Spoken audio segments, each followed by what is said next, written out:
Welcome to Not So Quiet on the Western Front, the podcast where we lift the lid, bust the myths, and explore the incredible history of the First World War. I'm Dan Hill, a military historian and battlefield guide specialising in the history of the war on the Western Front. And I'm Dr. Spencer Jones, author and senior lecturer in war studies at the University of Wolverhampton. This week, we delve into the strange world of privately purchased kit and equipment in the First World War. Why was there such a demand for private purchase items, and what did the soldiers buy? Just how big was the private purchase industry, and did any of it make a difference? We discuss all this and more on today's episode. Well, hi Dan, another day, another podcast, and always a pleasure to be joining you, especially for a topic we're covering today that is a little bit of a quirky one. We spend a lot of time on this podcast discussing the minutiae of war, battles, campaigns, and weapons. I think one thing we forget sometimes is that this is such an all-encompassing experience across the combatant nations that it spawns all kinds of interesting side stories. And I think one of the most intriguing and largely forgotten ones is the issue of privately purchased equipment. And I think it's a fascinating topic to tackle. It really is, and it's huge as well. That's the incredible thing about it. I think a lot of us that have done research into this idea of just the Great War in general, particularly if you've read period newspapers, you can't help but get immersed and engaged with the story of private purchase. It reminds me of back in 2014 when I started looking at my local newspaper in a bit of detail. Every single page, pretty much for every single week of the year of the local print, is just absolutely chocked full of private purchase, people trying to sell things, people trying to make a little bit of money off things, people using the war as a way to market things. All of this comes out really quick and is actually a huge part, prominent part of both life at the front and life at home, really throughout that entire 4-year period. And maybe, Spence, this is one of those things that's just kind of overlooked, a little bit of, it's almost social history in a sense, but it's really overlooked when we kind of look back at the broader picture of what happens on the Western Front. It is, and it's something that's just been forgotten. I would imagine if we were to grab most people, even those with an interest in the First World War, and say, what do you think soldiers and indeed officers were spending their money on in the First World War? They'd probably say, well, entertainment, food, that kind of thing. But in fact, a lot of money gets spent on kit, equipment. Sometimes it's necessary or it's felt necessary. You want to buy some additional warm clothing. Other times it's there to enhance your performance, or a really nice pair of binoculars, for example. And sometimes it's just plain strange.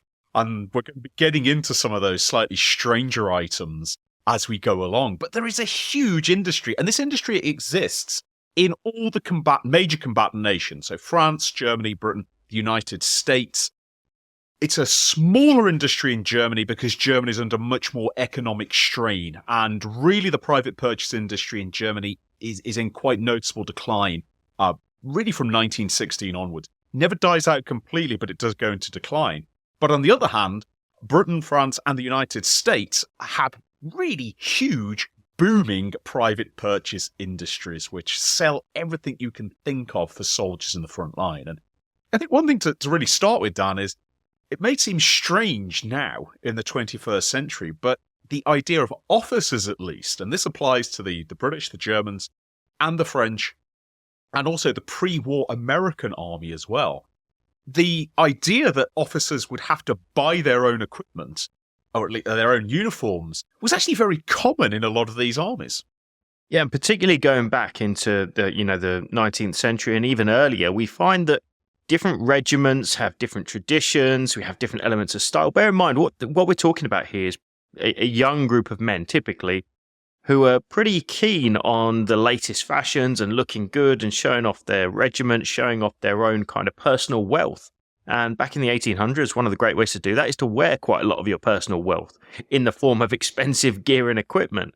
There's also the practical element, which is if you're out on the battlefield, let's say in Napoleonic British Army, and you want to make sure that you're as efficient as possible, you might splash out a bit of money on the best and latest telescope or binoculars or any of those things. And so we see, I think, a fairly natural progression, really, which takes us right through to the First World War, of officers, young men particularly, wanting to spend a decent amount of cash on getting the greatest stuff.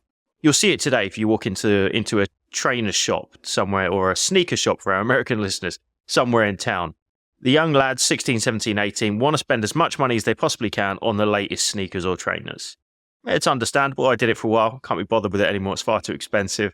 But we all did it at some point, right? That's the same kind of market we're talking about right now. If you're an officer in 1850 British Army, you want to get the classiest police, a little thing to chuck on the back of your tunic. Or you want to get something a little more stylish on your buttons, and you might go to a private tailor to do that if you've got that kind of money. And so we do see this really throughout the British Army and throughout all armies, really right up to the start of the First World War. So I don't think there's any surprise in the sense of, seeing this explosion in a private purchase market. There's always somebody that wants the best bit of kit, and it could be for any number of reasons.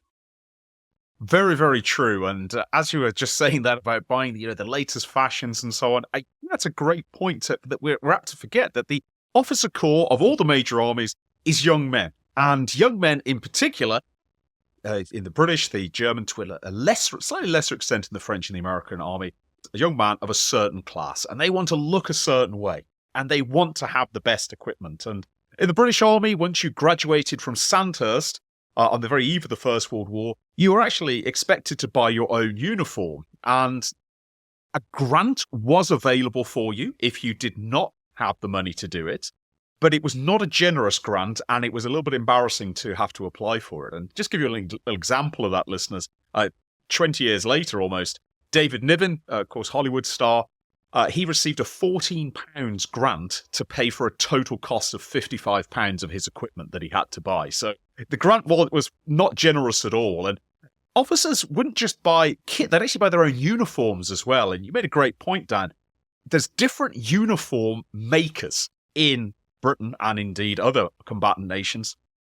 And they will have different standards. They advertise themselves on either a quality or perhaps price or something like that. They sometimes offer special deals for young officers and so on. But there's a little bit of competition there. And to give you a little bit of example, listeners, here's a list that was being offered by Pope and Bradley, who are a gents' clothing manufacturers. They are still in business to this day, and you can buy very lovely suits and so forth from them if you're so interested.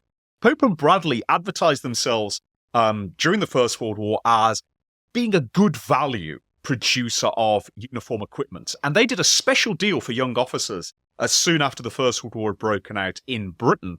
It could also be purchased by Canadians as well who were passing through Britain. And they offered this special deal for young officers, and you could buy this entire list of clothing I'm about to line out for you for a low, low price. So 2 tunics, a pair of slacks, some infantry breeches, a British warm, which is obviously for cold weather, buttons and badges, your cap and badge, 4 shirts, 6 collars, a tie, some marching boots, your puttees, your haversack, your water bottle, your whistle and lanyard, and above all else, your officer's cane. And pretty good selection. Total price, £25 in 1914, which listeners might sound quite reasonable.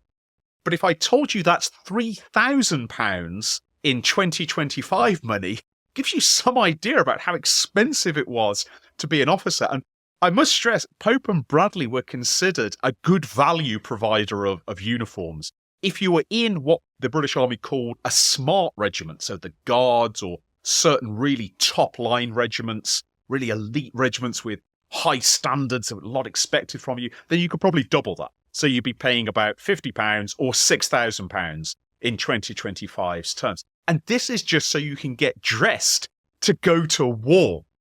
A staggering amount of money was being spent, which gives some idea about the nature of the officer corps. A similar applied to German officers as well.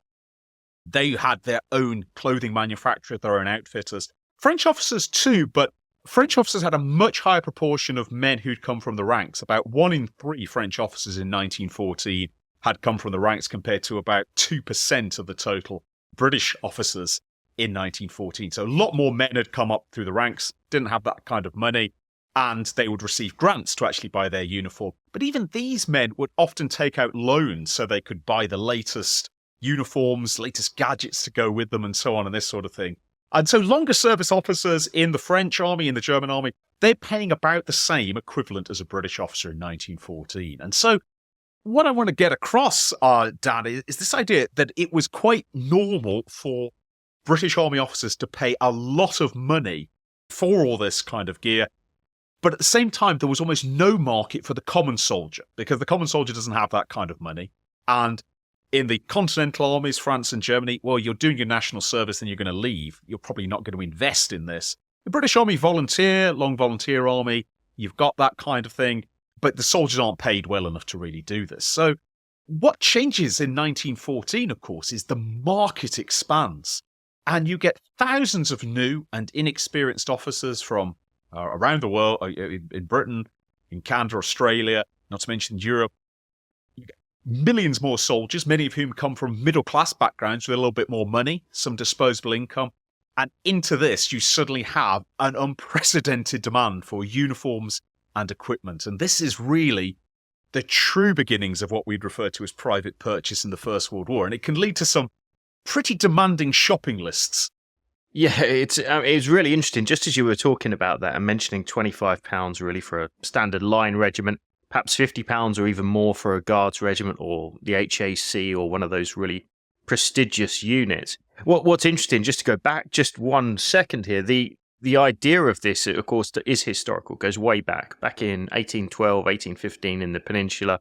You had to have a private income in order to be in one of those regiments. You simply couldn't afford the kit and equipment and the mess bills as well, because all of these things, there's costs attached to all of this. So that's really why we find people of a certain social background, a certain private income, joining up with a certain regiment. It could be bankruptcy for a young man from the working class who gets raised into the ranks in the Guards. They've got no chance on their ensign's or their lieutenant's wage to ever pay the mess bills, let alone kit themselves out. So you quite often see people exchange out of units.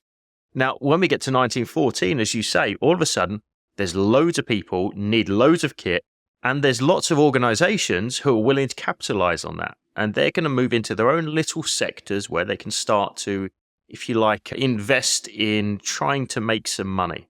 Now, wars are great for making money, typically. There's a lot of money about, there's a lot of money spent, and there's a lot of people willing to spend money. And what's interesting here, there's a little bit of a modern kind of Christmas phenomenon here, or back to school phenomenon. What we find in 1914, and not only are there adverts that are being pitched at the young son who's just joined the army as an 18-year-old, quite often what you find is those adverts are not pitched at the son at all, they're pitched at mum. They're pitched at mum and dad, who are sending 19-year-old off to war, and they're saying, oh, don't you think you want to buy your son a trench periscope? Awfully dangerous sticking your head above that trench without a periscope to keep you safe. And what mother would say no to that, right? What mother would say, no, he'll be fine, we'll just brave a few sniper shots. If they can afford it, people are willing to pay because they want to keep their loved ones safe as far as possible. And this is where we see an explosion in these kind of personal protective elements. Things that you and I, Spencer, if we had a bit of spare money, no doubt we'll be paying ourselves, right? There's so much that comes out. Some of it practical, some of it maybe not quite so much.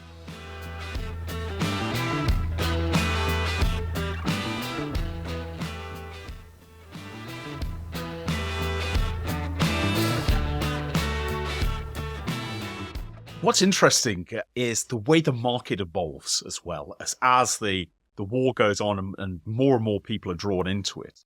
That when the war breaks out, the private purchase market, and this is true in all the nations, is aimed overwhelmingly at young officers.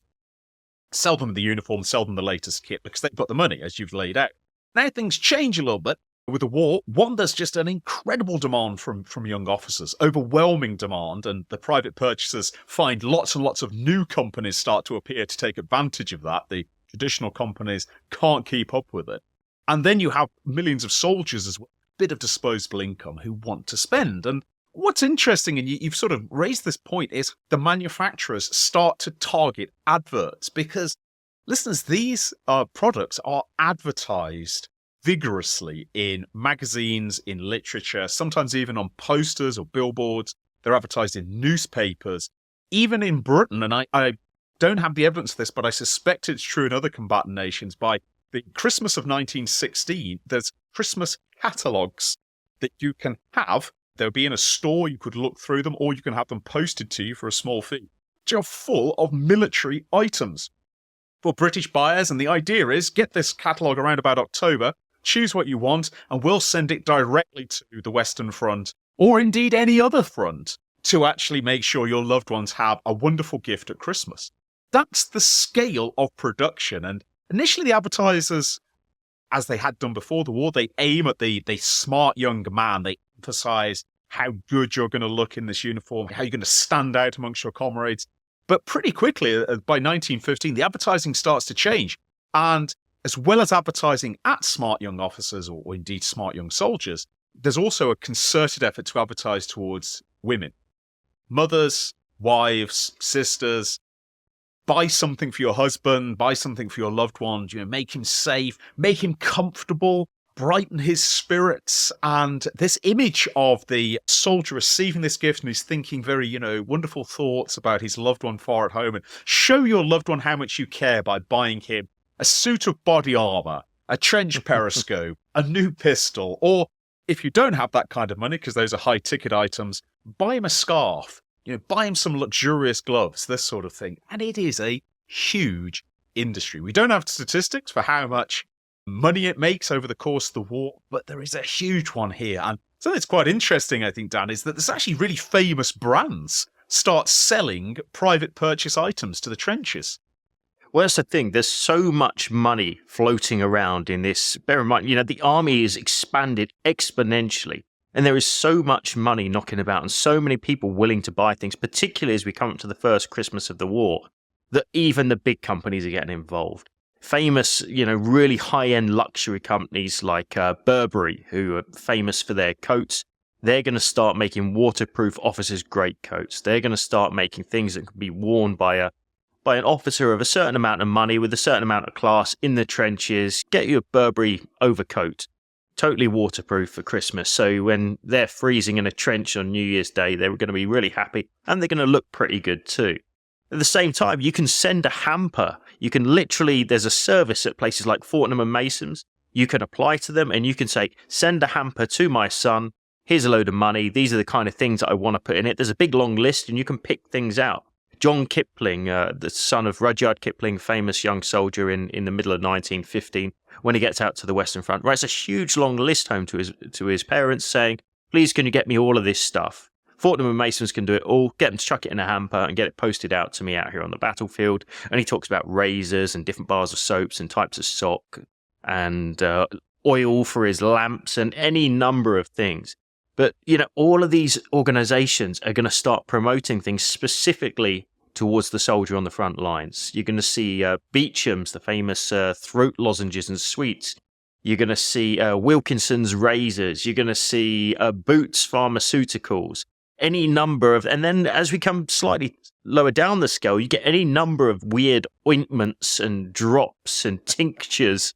Mrs. So-and-so's famous tincture for keeping away cholera, all of this kind of stuff. In fact, cholera belts is another one that are quite regularly bought at the start of the war. There's a concern there's going to be really serious issues with cholera, and so a literal belt that can be worn. I'm not quite sure how the thing was supposed to have worked, but that is something that's sold in great quantities. Gloves and socks for the standard soldier in the trench is very common. And you can imagine a sister or a daughter saving up their hard-earned money throughout the year so they can send dad a set of gloves. It's powerful stuff, actually, when you think about it, because people are, I think there's almost an awkward part to this as well, Spence. So what extent do you go beyond the, support your loved one to companies just being ruthlessly profiteering? Where does that line get drawn? We see things out that are provably a load of rubbish. Most of the things like body armor, not really up to much, pretty impractical in the trenches, certainly not comfortable, and not likely to stop a hell of a lot either. But, where's the line drawn and what kind of weird stuff comes out as a result of it? There's a whole world of this that we could go into. There is, and that's a really great point about it's easy, and I think some of the fun of this whole topic is looking at the weird things that can be purchased and the oddities and saying how ridiculous. I remember one of the things I noticed when I was doing the research for this episode was an advertisement for a haverstool, which was a haversack with a stool attached to it. There's a big piece of wood swinging around and banging into your hips when you're carrying your haversack, with the idea that rather than sitting on the floor when you're rested, could fold out this little wooden chair. Obviously completely stupid. It's not going to work. But you made a great point that there's actually a lot, I think, perhaps even the majority of private purchase items that are sent from home and sent to the Western Front. Or if you're a French soldier, somebody sends it to you, or an American soldier, it can be shipped to you. I actually think a lot of these items are sent with best intentions, are sent with love. And it's a way to try and, get a gift, make your son, your husband, your brother's life a little bit easier, buy him something nice, a little gift that goes beyond just the letters or the postcards that you might exchange with him. And of course, it can have a really practical effect. You send your loved one some warm weather gear, gloves, a scarf, a balaclava, things like this. That's really useful in cold weather. Replacement socks. Soldiers are always in desperate need of replacement socks. Wallets to just keep things in are very popular. There's a huge range of practical items that I'm sure the soldiers deeply appreciate and that are bought with genuine love. And although we can focus on the oddities, as you say, the ointments, the strange cures, the body armor, which I have to say, I agree with you completely, Dan, basically ineffective. You get in a variety of forms, listeners. You can get leather armor. That's stiff. It's difficult to move in. It's not going to stop a bullet. It might help you in a hand-to-hand battle, but it's not brilliant. There's dense padded wool, and that's really warm, so it's good in the winter. Probably won't stop much, and it becomes unbearable when it's hot, so not terribly practical. And there's metal breastplates and even full bodysuits you can buy. How these got shipped out is another question, because they're going to weigh somewhere between 20 and 50 pounds, so they're heavy things, but basically pretty useless. And the body armor is marketed specifically at, say, help your loved one, this may save his life. And it's pretty unsavory advertisements because everybody knows this body armor doesn't work. The armies all officially experiment with it. They can't make it work. It's just not that good. And so private purchase of armor, I think, is a bit of a wasted effort. But I would say the majority of things, even if they're advertised in a slightly strange way, are often practical. They're often useful. And when I say advertised in a strange way, one thing that struck me again in the research for this was a series of winter scarves that were being advertised for a purchase for British soldiers. And if you didn't know somebody at the front who needed it, you could actually buy one and have it sent to a soldier as a Christmas gift in 1916. And it's the advertisement said these are the same scarves used by Scott on his Antarctic exploration. Given what happened to Scott and his party in the Antarctic, I'm not sure it's a ringing endorsement of their effectiveness. But I think most things are actually, they may be practical, and we're apt to forget, I think. You are a soldier on the front line, it's freezing cold, you've got a hole in your socks, everything's pretty rubbish, and then a really warm scarf arrives. That's the kind of gift that might just boost your morale at a difficult time, Dan. Yeah, any number of small things could make a big difference, actually. And I think a big part of this is just the idea of home comforts. Not necessarily always about saving lives or helping troops to take other people's lives, as I'm sure we'll come on to, but just the little things to make uncomfortable situations a bit more comfortable.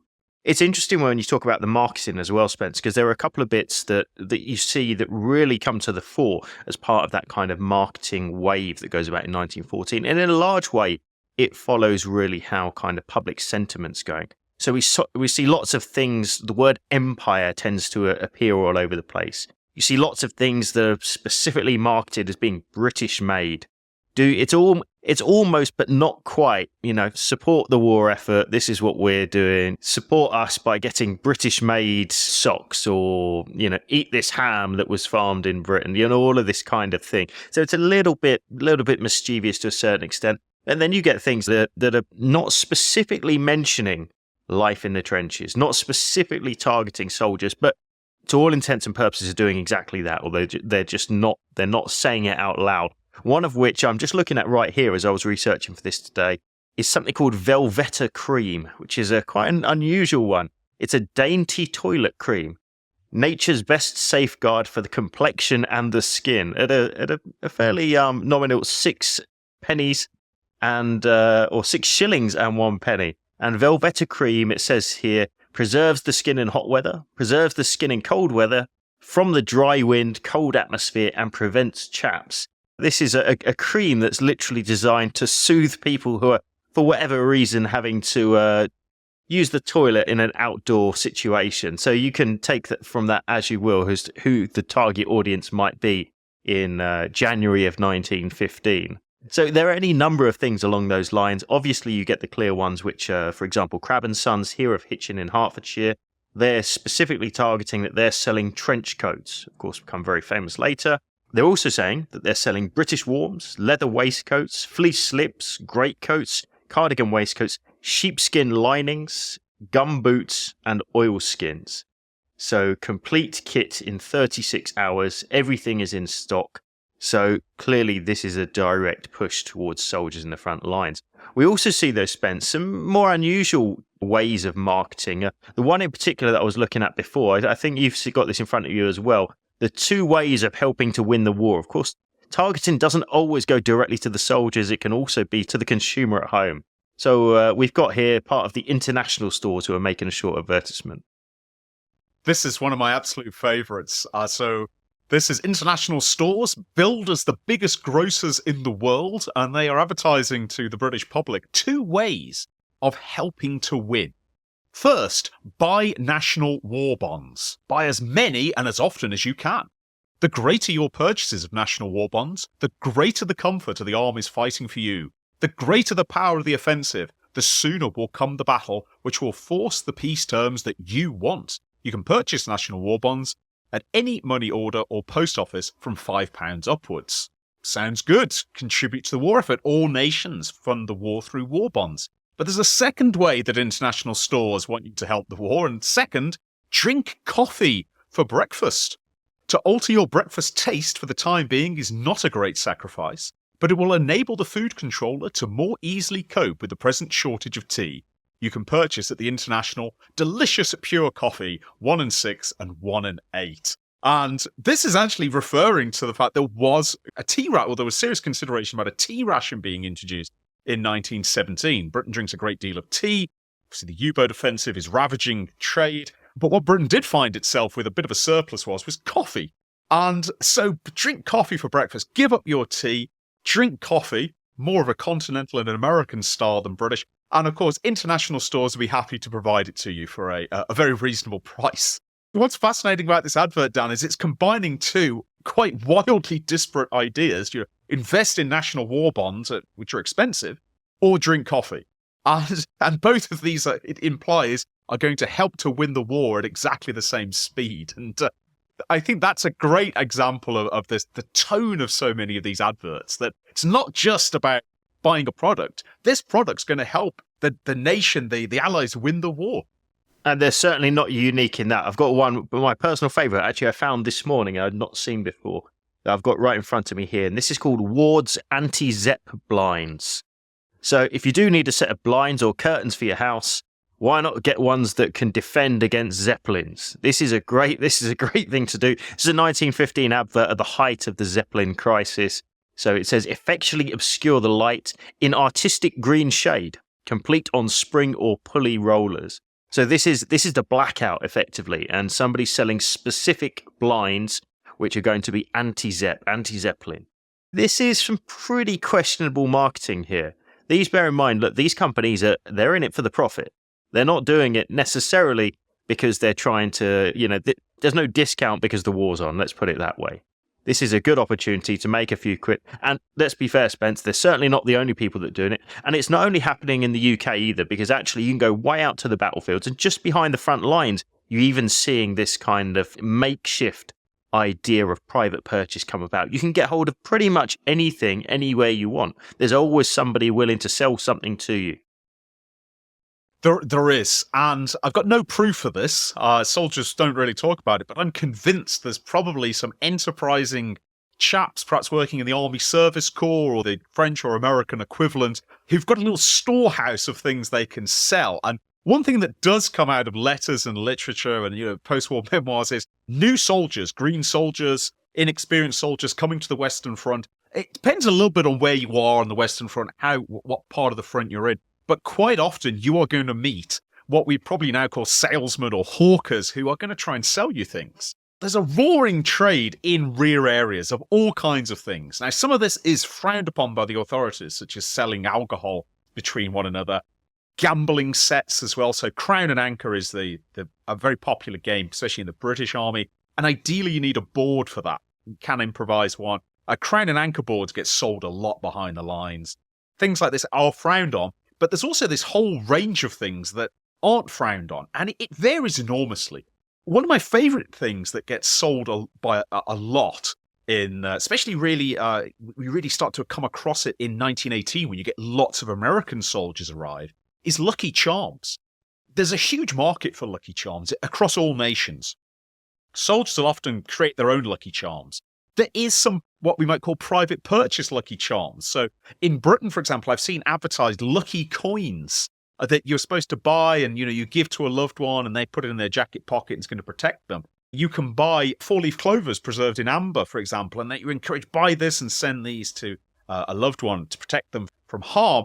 But otherwise, soldiers improvise all sorts of Lucky Charms. I've seen descriptions of Lucky Charms as bullet cases, even rat skulls. A dead rat, somebody's got a skull and said, "Oh, this is my lucky charm now." Not very pleasant, but if it works, it works. Religious icons are quite popular, especially amongst French and Belgian Catholic soldiers. That's quite a strong line there. And there's also a little bit of a manufacturing industry of people making these. And a story that does make me smile a little bit is accounts of as American soldiers are passing through Paris and are starting to head to the front. They interact with French soldiers on leave. And these French soldiers are saying, "Hey, listen, I've survived the entire war, not a scratch. Everyone around me got killed. It's all down to this lucky charm." And, wave a coin or a crucifix at this soldier, and it can be yours for so many francs or whatever money you've got in your pocket. And there's quite a lot of accounts of the French soldiers basically selling these charms to passing American soldiers. And I'm sure it went on, Soldiers are superstitious, especially in such an intense war as the First World War. And anything that might give you a better chance, you can see them buying. So Lucky Charms are hugely popular. But perhaps the number one item that's getting designed, made, and sold or distributed behind the lines isn't Lucky Charms, Dan, it's weaponry.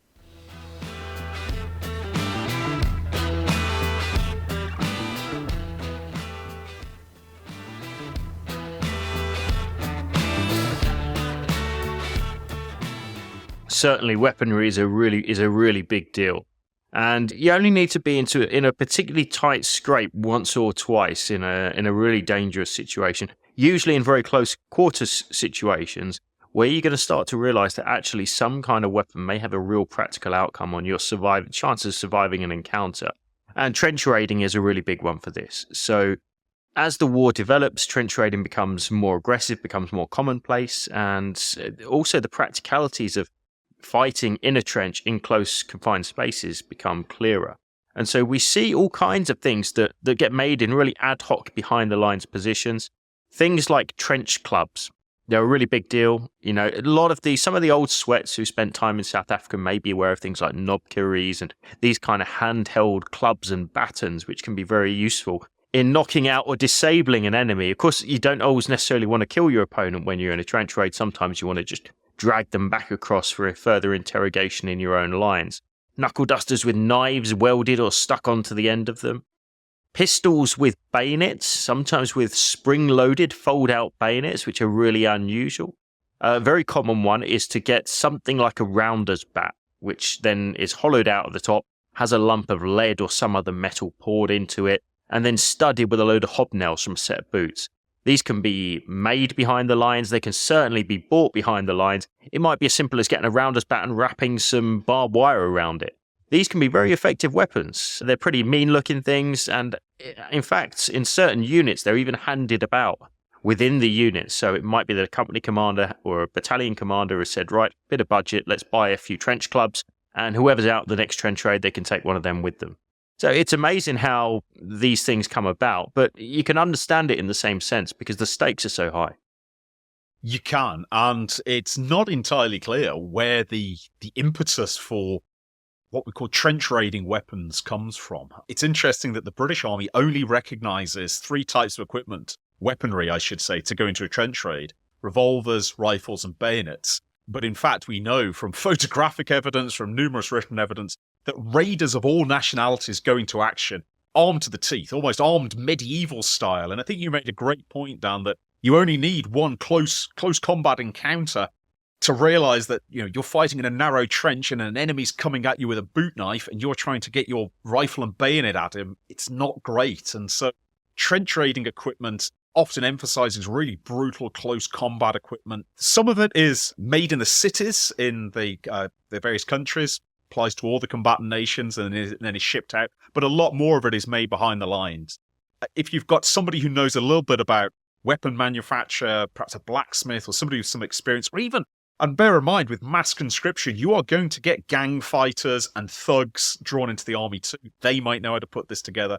And the ingenuity that the soldiers show to create these pretty vicious weapons is amazing. And then on top of that, of course, they sometimes sell these weapons to unsuspecting newbies who are coming into the line or around the line. You can imagine somewhere behind the lines, Dan, a section of new Tommies has arrived. They're obviously young, they're obviously wet behind the ears, and a couple of rough, tough veterans who've been out there for a few years come over to them, tell them some lurid stories about how terrible it is. The Germans come at you at night and they get really close to you. You need these knuckle dusters, and sell them for some hugely inflated price. You can imagine that kind of trade going on. And just again, to tie this to the American army, American soldiers going back to the Civil War have got a long tradition of carrying a staggering amount of knives on their person. American frontier culture likes knives. You read about in the Civil War, troops turning up onto the teeth with Bowie knives and so on.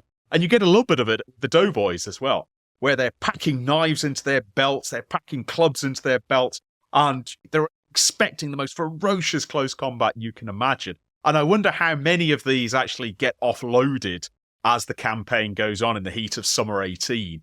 But it goes on, and I think, again, it goes back a little bit to what we were talking about at the start, where smart young officers, you want to look the part, you want the best cut uniforms, you want the best binoculars and so on.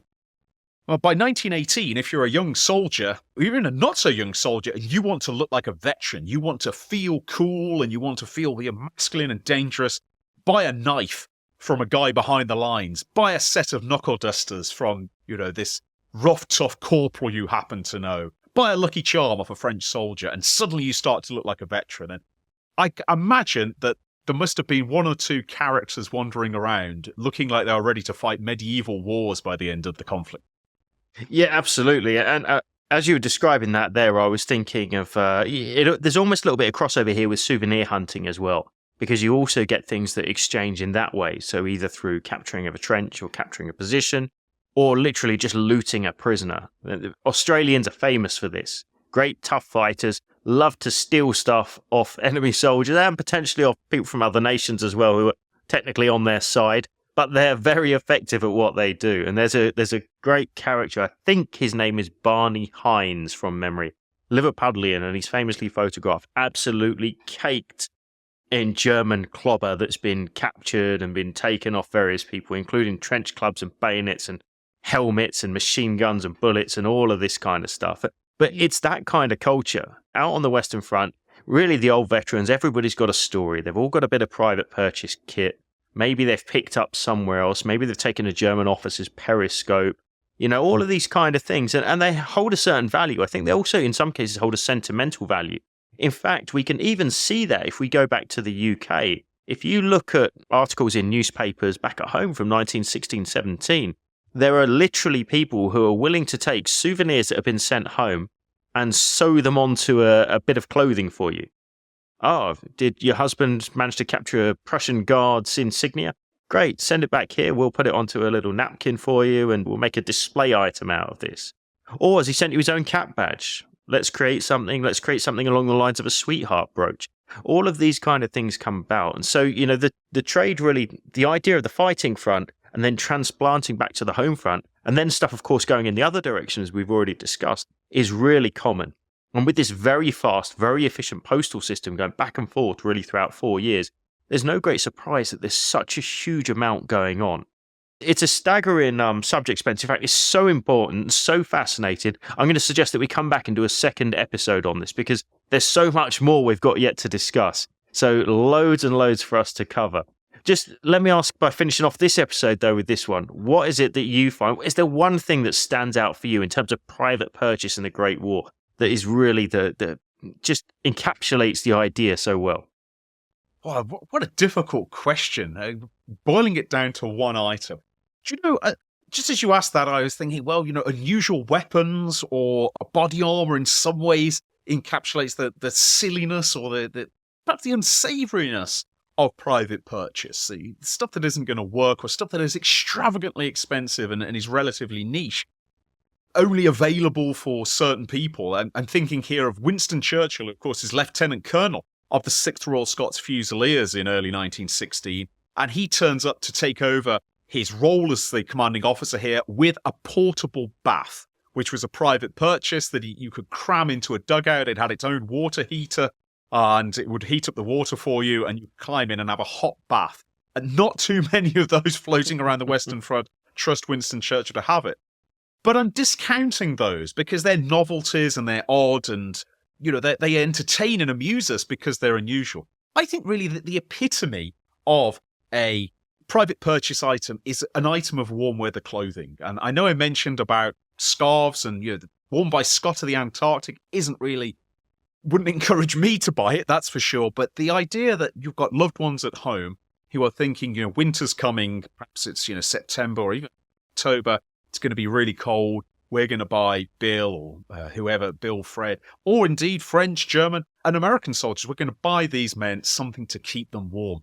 And the small comforts, you and I both know, from reading soldiers' accounts, the small comforts are what often affect soldiers most. A piece of chocolate, a warm scarf. And I think nothing perhaps captures more the positive side of this than the idea of buying a scarf for your loved ones. It would be something that would mean something and be affordable to so many people at home. And it would mean a lot and be really practical to the soldier at the front line. And I think that, for me, that captures really what drives private purchase. It's really about the home front doing what it can to support the men at the front.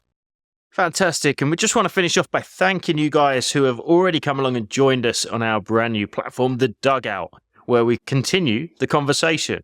And we've been speaking to a number of you. We've had some great comments, questions, considerations, thoughts for future episodes over there. If you would like to come along, check out our brand new community hub over at The Dugout. Do just check the link in the description below. There is 1 month's free access available right now with the rank of captain. You can get ad-free listening to podcasts. You can decide which subjects we cover next. You can engage with a great community, growing community of people on this very subject. So do check it out. Head over to The Dugout now, following the link in the description below. And thanks, of course, for your continued support. You've been listening to Not So Quiet on the Western Front, a Battle Guide production.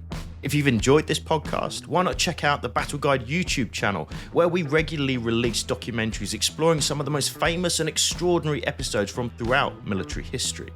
If you'd like to support the Battle Guide team to create more content just like this, why not head over to our Patreon, where for the cost of just a cup of coffee, you can get access to full-length virtual battlefield tours, exclusive behind-the-scenes content, decide which subjects we cover in future podcasts and videos, and join a fantastic community of like-minded people.